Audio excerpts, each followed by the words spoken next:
So here's a really interesting question. So why do some projects fail even after implementing best practices and frameworks? Yeah, so I think there are a lot of I think the reasons which we discussed, in the early slides as well. So there are a lot of common reasons here as well.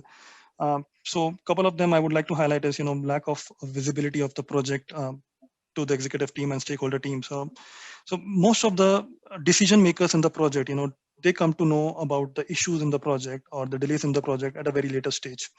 So I would say the lack of visibility takes priority for me. Even if you have the best framework available, if you have the best tools and processes, but you're not able to report it to your board team at the right time, so they will not be able to take informed decisions. So I think that's a primary factor.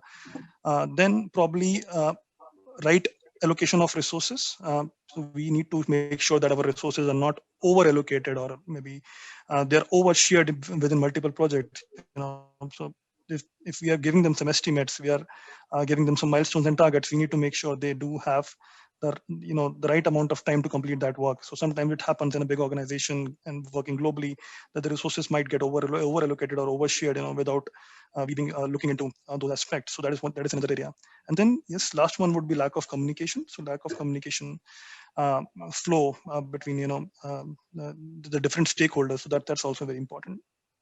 Great answers. Completely agree with all of those. I mentioned this when we were on the slide, but a lot of projects fail here in initiation. So, that we might not have gotten real serious about this till one of these other circles, and it might be too late.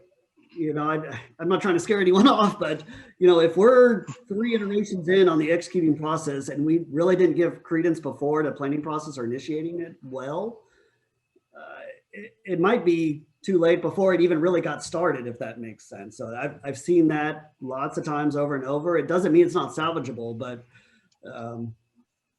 it might be over before it starts in a lot of places. And then